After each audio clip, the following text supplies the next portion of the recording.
Hi, welcome to my channel. My name is Annie and this is Unity Consciousness. Thank you so much for stopping by today. Before we jump into this week's message, I have a message for Darshini. I know you've been trying to reach me. I have sent emails to the email that you provided, and for some reason I think they're going into your spam. But please feel free to reach out to me directly at unityconsciousness, the number 21, at gmail.com. Again, unityconsciousness, the number 21, at gmail.com. I'd be happy to set up an appointment for you, no problem. With that said, I'd like to welcome our new subscribers and also thank those of you who will be returning this week or are returning this week for the energy update. And man, oh man, happy October. Whew, right out of the gate. I had to get a picture of this graphic because it's just crazy. So this is how we start the week. This is actually a chart for this morning. And yep, you are looking at 3 yod configurations. And let's go through each one of those. It's very complex energy. Doesn't surprise me, but we've got 2 reaction points here, which are those boomerangs we spoke about before, 6 quincunxes, 3 sextiles, 3 outer planets, and 3 inner planets, all speaking this week. Now, that quincunx energy that we'll get into, that's complicated energy. We've talked about that before. Sextile energy, do something to get something.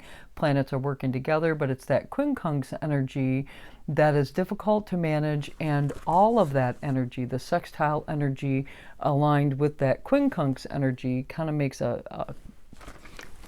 let's just show you the graphic. It creates that pie shape, and at the end of that pie shape is the apex, and that's where the energy tends to stay, unless of course there's a planet in opposition, and if there's a planet in opposition, it boomerangs back. So let's kind of break this down. The first yod we've got is pointed directly at Mars, which is with an orb of the south node and will be crossing the south node this week. We will be talking about that in a minute. It's probably the highlight of the week, and it will be extremely triggering. Just be aware of that.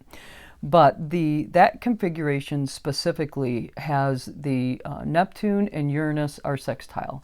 Neptune is, disillusionment, but it can also be intuition, using your intuition, having a dream and getting a download while you're asleep. And Uranus is sextile that, and both of those are quincunx Mars and the south node in the sign of Libra. So this is about, relationship choice points, and breaking free from illusions relative to relationships. Then our second yod has an apex of Venus in Leo, who will be out of shadow later this week, but still in shadow at the time of this yod. And then at quincunx to Venus is Pluto sextile Neptune. Again, back to that illusionary intuition type thing. Like I mentioned, Venus is in shadow still, so this is reverberating back to us and kind of giving us all the cliff notes of Venus retrograde season. What has changed relative to your relationship with yourself through this Venus retrograde season? This energy of the yod it's complex, so it could be somewhat disappointing and disillusioning. That yod itself perfects on Tuesday, so you might feel more of that energy more so on Tuesday than today and tomorrow. All of these yods over the course of the week, they will decrease over the course of the week, but the intensity is today, tomorrow, and Wednesday, and could even be into Thursday. Anyway, the third yod that we need to talk about, the apex is Neptune. And Neptune is the common thread in all 3 of these yods if you're astro geek, and that's interesting to you, but that was very interesting to me. And Venus and Mars are sextile this week, and they themselves are quincunx to Neptune, which is retrograde in the sign of Pisces. So this is asking us to get real and see people for who they are and what they are. pay attention to what's being said or communicated, because that particular yod has a reaction point back to Mercury. And Mercury is a fast-moving planet. I expect that this situation also will most likely perfect around Tuesday. Before Mercury moves into the sign of Libra is when this is going to happen. It could even be today or tomorrow, where there's some, just pay attention to what people say. Pay attention to their actions. You are going to be able to pick up a lot based on what someone is saying or their actions, what they're saying to you. Make sure, because Mercury's in Virgo, don't get caught in the spinning of getting caught in the details and spinning. Work through it. Neptune is here, so trust your intuition. Like I said, there could be some disappointment.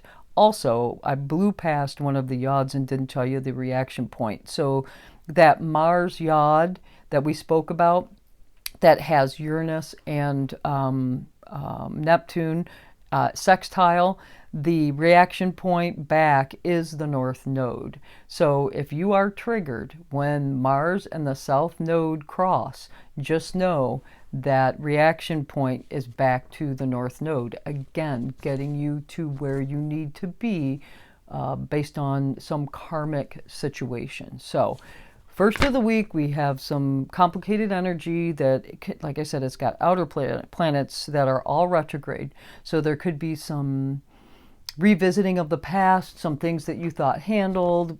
Here, they're back for some resolve. And it is eclipse season, so I expect that we'll get the answers that we need. So moving on, and in addition to this, on Monday, Mercury is going to oppose Neptune. This is not good energy for clarity, that's for sure. It's excellent for artistic endeavors. If you are frustrated with all these yods and the energy that's around us, that's swirling about, and you are an artist of any kind, the art, it'll be off the charts. The artistic abilities are going to be heightened at this time. Just know that. So, but Mercury opposing Neptune is... it can be, it's disillusionment for sure. You're really busting through what's true and what's not true, though. With these yods here, they're really helping us with some clarity. They typically have a karmic component to it. So the clarity that we're getting is it'll come. It'll come. You've got to see the disillusionment or feel the disillusionment before you know what's true. And I think that's part of this early energy early in the week. Then on Tuesday, Mercury is going to trine Pluto. I like this energy.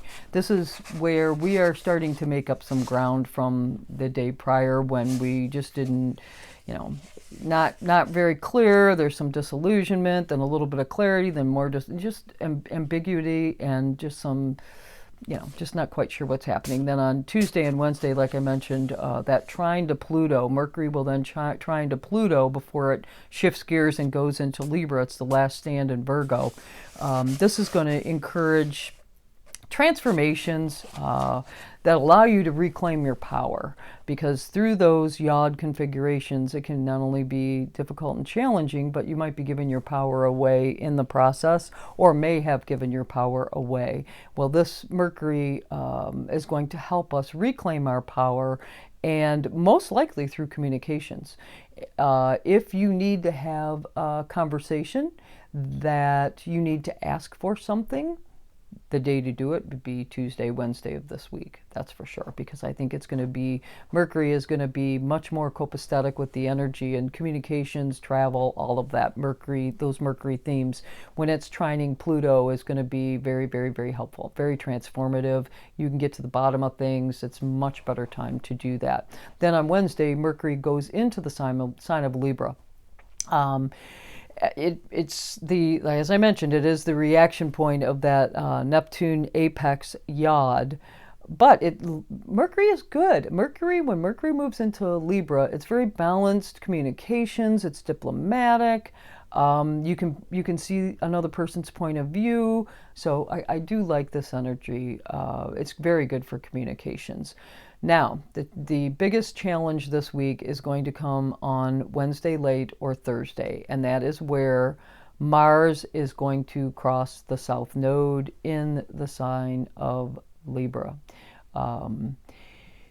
Mars is the ruler of Aries, and Aries is the opposite sign of Libra. So there's a lot of triggers here, a lot of triggers. Mars is the planet of passion, aggression, action. I'm going to give you the 3D components of Mars because we're dealing with the South Node, and the South Node has a lot to do with three-dimensional energy. We'll talk more about that in a minute, but Mars is, passion and aggression and kind of knee-jerk reactions to things. It's action-based, but not necessarily logically organized or well thought through plan. The South Node is typically, like I said, the 3D version of any sign. The North Node is that which we achieve to attain in this life cycle. And so that means the South Node is everything we need to let go of to get there. Mars conjunct the South Node in Libra is all about inequality, lawlessness, codependency, sacrificing yourself for others, overthinking things from analysis paralysis. You've got two different options and you just can't figure out which one you want. It's very... we're going to be dealing with some of that. Now, before Mars crosses over that South Node energy, Mars will be opposing in his home sign Chiron and Eris. Chiron is our wounded healer, and Eris is the planet of discord and chaos.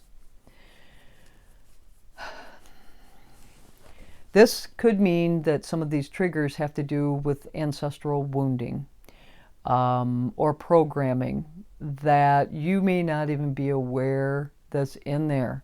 But the purpose of it happening when it's conjunct and passing over that South Node is to help you get closer to your North Node, bringing it to your attention so that it can be resolved and you can be one step closer to your North Node. Now, at the time, it might not feel like a benefit or a blessing, but I can reassure you it is. Whenever we're dealing with the nodes, and the cycles are every 20 years, so it's been 20 years since we've had a South Node, 19 and a half years since we've had a South Node in Libra, but here we are. And with Mars crossing over, it's bringing something to your attention so that it can be addressed and finished and be done with it so that you can move one step closer. It is a blessing in disguise. Well, trust me, by the time we get to the new moon partial solar eclipse in Libra on the 14th, we will know what doesn't work and what does work for us relative to relationships. It's all about relationship and balance. As I mentioned, this South Node in Libra, you'd have to go back to December of 2004 through mid 2006 was the last time that we had the South Node in Libra. So you can sit with that energy and really see how far you've come in relationships. And just know we've got, another year and some months ahead of us with this energy still. And we've got a little bit more to go, but we can do it. We can absolutely do it. So, one before I leave you, Saturday, as I mentioned, Venus is coming out of shadow, finally emerges out of shadow and spends just a little bit of time in the sign of Leo. So celebrate yourself. Celebrate, be proud, be courageous, be everything center stage that you want to be as Venus is in Leo. Do it. Have a party. Spend time with friends because I think it's a great time for that. There's no doubt. Now, I got a new deck. I'm just going so long today. My apologies to that. But I got a new deck. I was up north and my dear friend got me a new deck. And this is called the Field Tarot. And it's all about the energy field or the energy that surrounds us. And with the three yods, and if you'll also notice, there's diamonds, but also I've got 1, 2, 3 triangles. So I figured we'd use this deck today. It's by Hannah Elizabeth Fofana. is the maker of the deck. The card for today is the Hermit. Let's see what the book has to say. The Hermit. There comes a time in life when one must step back and reflect. Whether it be physically or emotionally, this is the perfect time to retreat. Look inward to find answers and spend time soul searching on your own without distractions from the outside world. Keywords: introspection, solitude, retreat, consciousness, contemplation, and seclusion. With 3 yods this week and all this complex energy, this is not a bad idea for any of us to follow. Also, one more thing I wanted to show you really quick before I let you go. That new moon partial solar eclipse will be visible. It's going to be that ring of fire.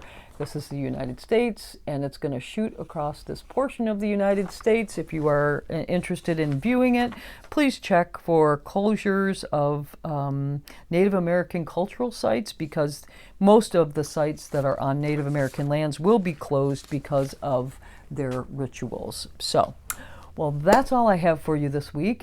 We did go a little bit long, but it is eclipse season. So, Darshini, please, please, please reach out to me. I'd love to get your books, and we'll find you some clarity. If you like this video, please do click the like button. If you know someone that could be helped by this video, please do share it with them. If you want to know when videos are being dropped, click the subscribe button. And if you have any comments, any suggestions whatsoever, please post them in the comment section below. I would love to hear from you. Also, my mom said thank you so much for the birthday messages a couple weeks back. Well, I hope you have a fabulous week. Namaste.